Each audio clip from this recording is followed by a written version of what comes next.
Welcome to Backstage with Geoffrey Morrissey. I'm your host, Geoffrey Morrissey. I think backstage might be a little bit of a strong word.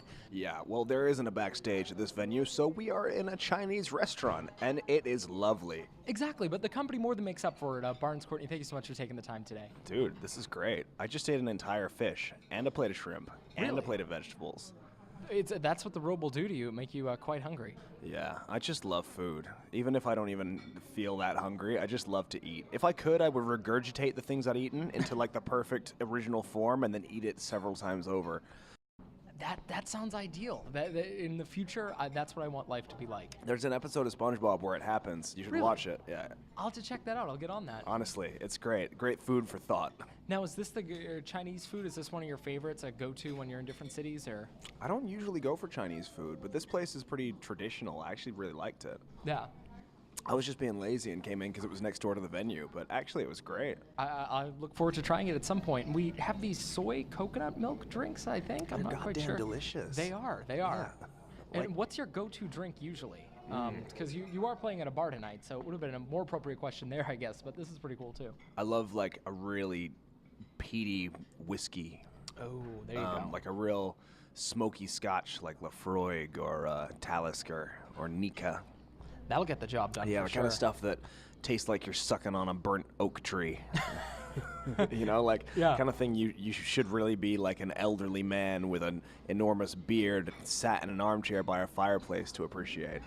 And that's how it makes me feel when I'm drinking it anyway. Maybe like a cardigan or something wholesome like that added into the mix. No, because it's not cardigan drinks. It's not cardigan It's a drinks, hard okay. man's. It's a man who used to hunt mountain lions in its youth and is now grown into a respectable but strong gentleman who enjoys a whiskey by the fireside as he imparts wisdom to his children. This is the image that's This is conjured the into image my that's head. coming in your mind. The mountain lion is probably on the wall. It's on. Oh, there you go. Now we're on the same wavelength. Okay, You there got we it. go. There we go. So you have an incredible new album out. It's called Attractions of Youth, and you've been through so much to get to this point where the record is released. So describe to me September 29th, release day. What goes through your head? What are you feeling? What is it like when this record finally makes it into the world? It was very surreal.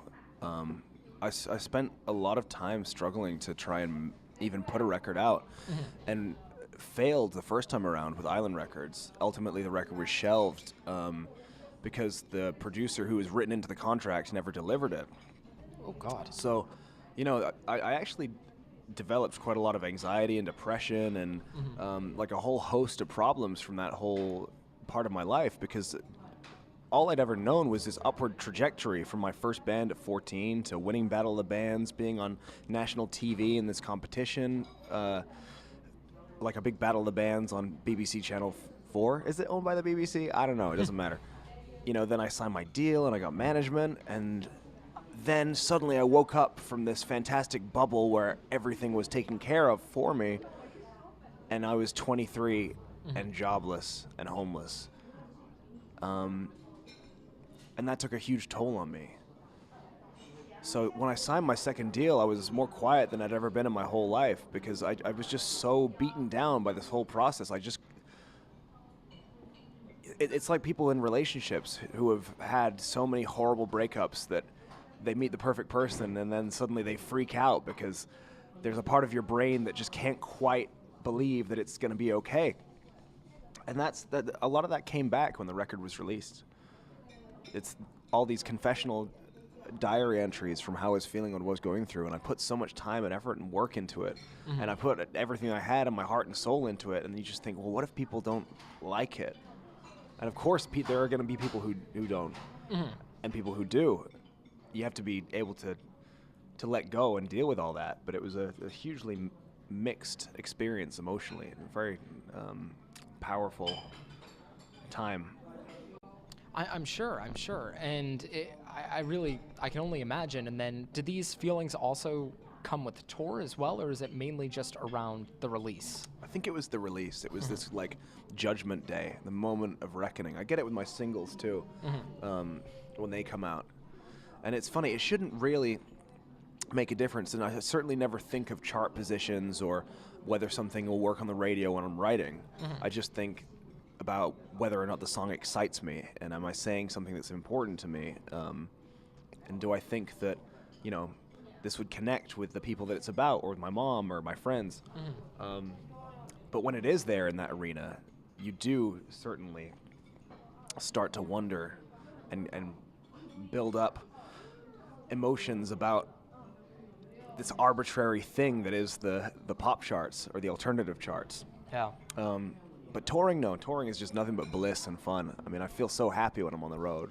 Yeah. With my best friends and the people that you travel with, they become your family. You make family out of the people that you travel with on the road, and then you meet all of these different characters and see these towns that you would never ordinarily even know to visit. We were just in Austin, Texas. Me and Brooke are swimming in creeks and looking at turtles, and kayaking and hiking through the forest, trying to feed squirrels. The squirrels in Austin are super prudish when it comes to nuts. They're very finicky. It's not like the squirrels in London in Kensington Gardens. They can come up and they'll eat right out of your hand if you're crazy enough to try.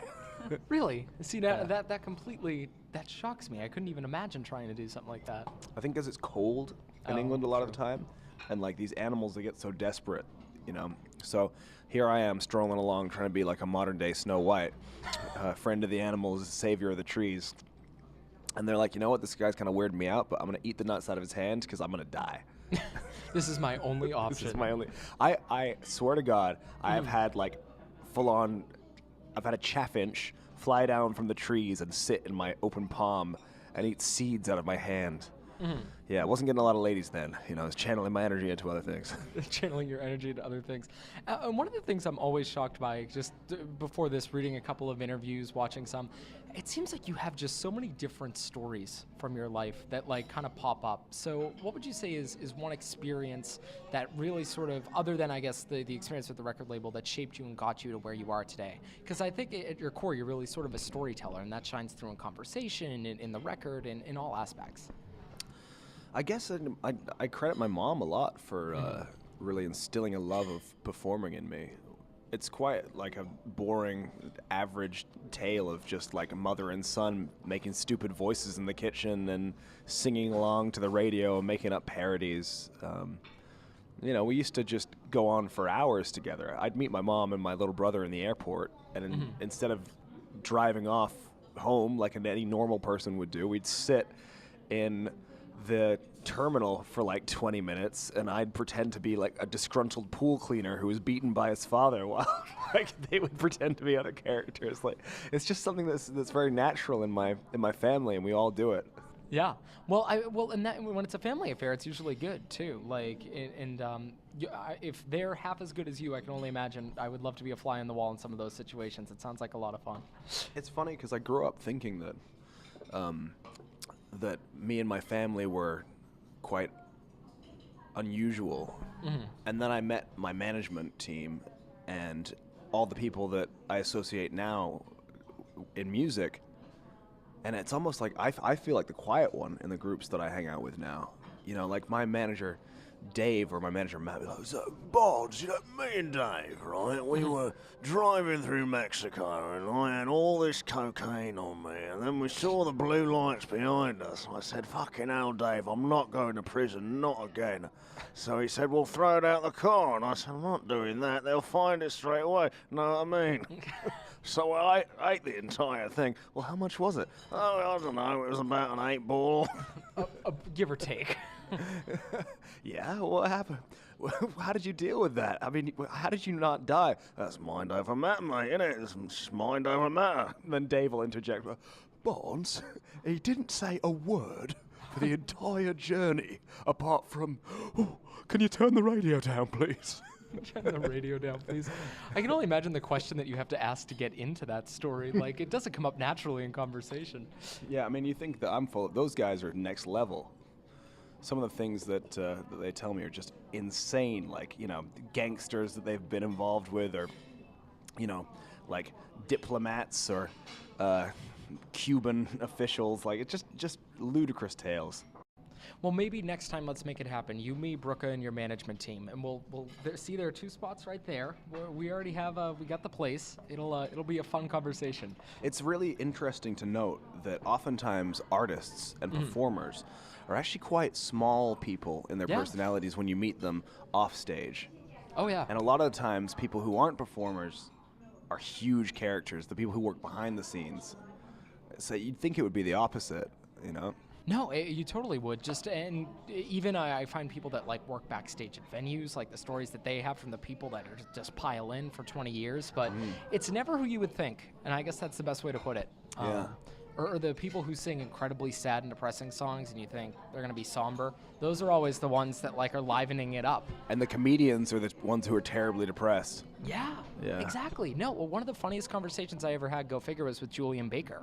And if you've listened to her music, you know just how depressing and, how that can get real quick. So it never ceases to amaze me. I wonder why that is. I suppose when you're depressed, you want to laugh. So you're running away from your depression and you're trying to exercise those demons through the stage, right? So maybe when you're happy, you want to write depressing songs because they're novel to you. I don't know. It's an interesting. Like Tom York from Radiohead, he's a pretty happy guy in interviews.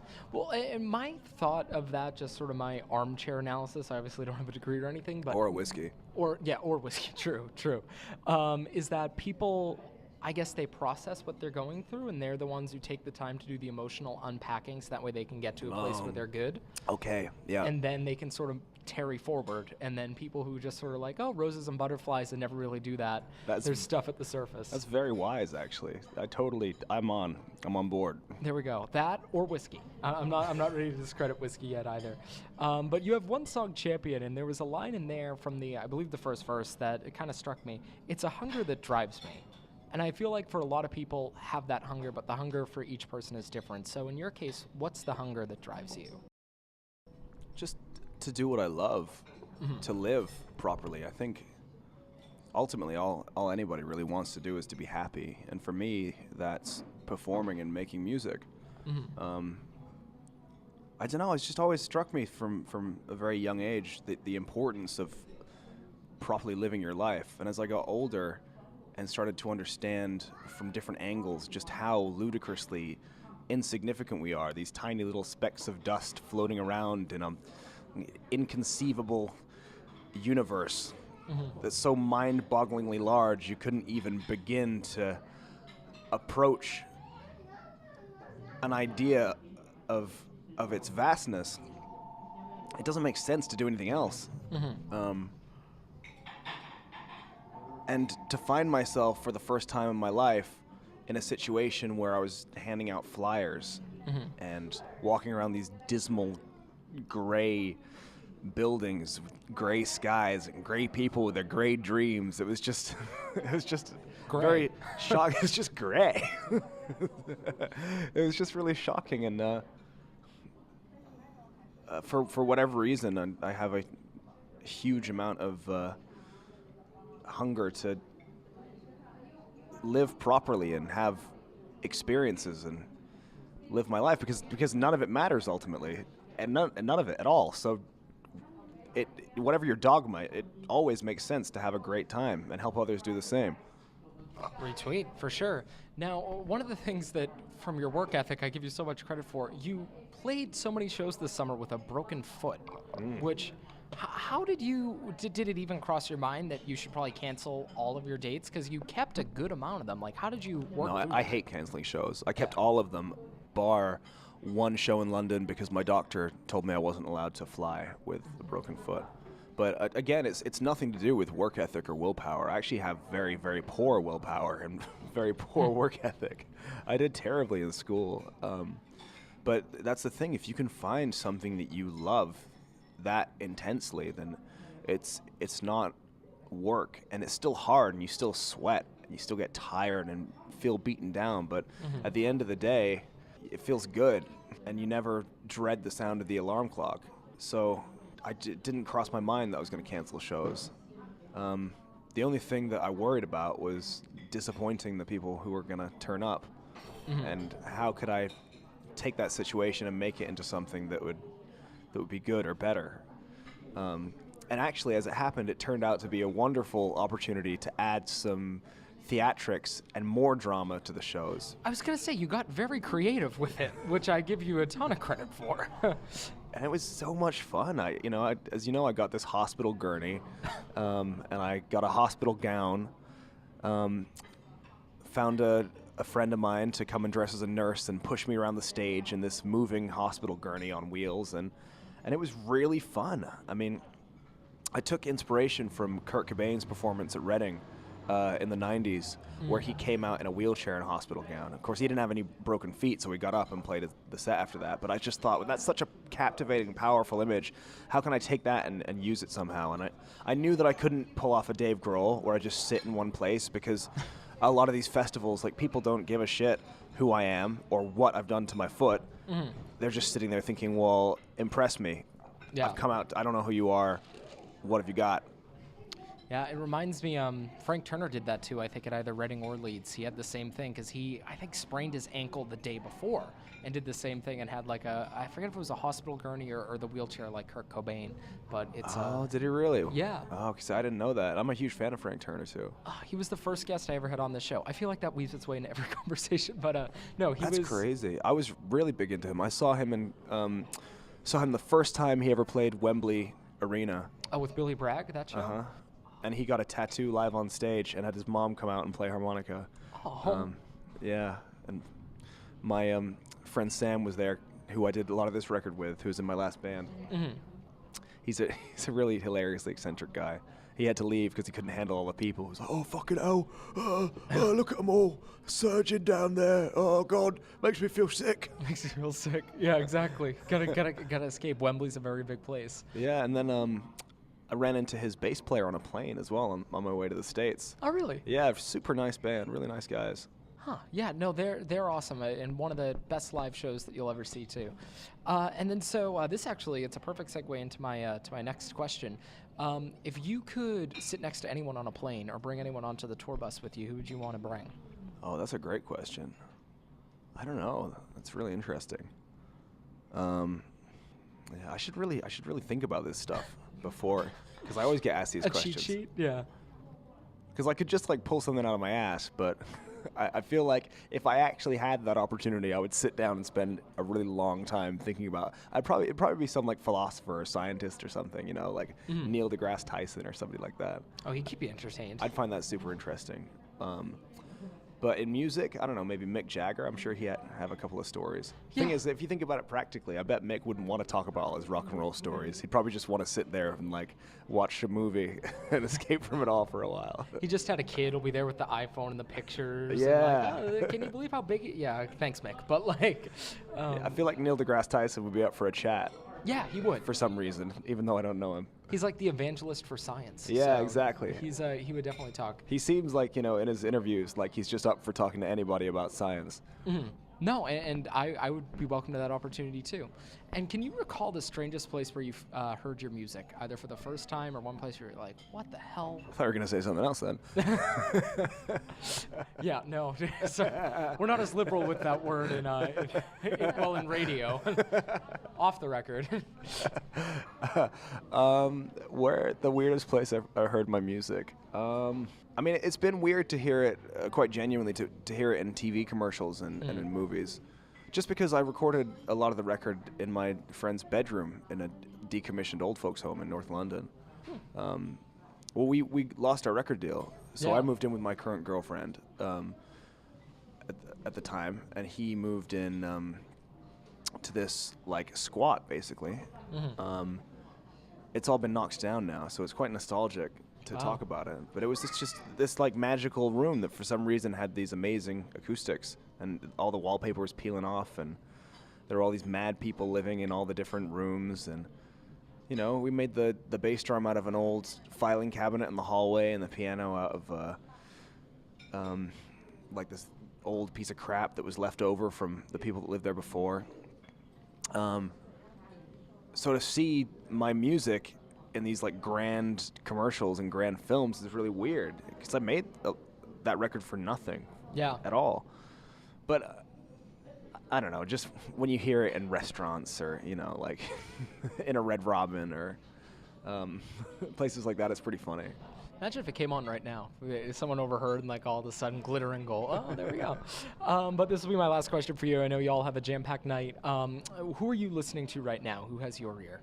Oh, that's a good question. I'm really into Bishop Briggs right now. I just had that conversation earlier today. Oh, nice. I'm going to see them, I think probably 2 weeks. They're opening for Bleachers. Oh yeah, Bleachers are great. I love Fiddler. They're super cool. Yep. I've been listening to a lot of Fats Waller actually. Oh, nice. Yeah, Nice. like a lot. Pretty much every single morning and every night. You can attest. Yeah. Yeah, there's just something about him that I find really endearing and hilarious. He talks so much in the middle of his songs for no apparent reason. It's very, very personal and quite eccentric and individual for a lot of other jazz that was happening in that time period. It's quite real, you know. It'd be, what do you want me to do? Rub a bang for you? Well, I won't do it. And then I'll go back into the song. Yeah, no, that I'll definitely have to get on listening more to that. And if you're not listening to if I could speak English, Attractions of Youth by Barnes Courtney, you should be doing that. Barnes, thank you so much for the time today. Dude, that was fun. Thanks for having me.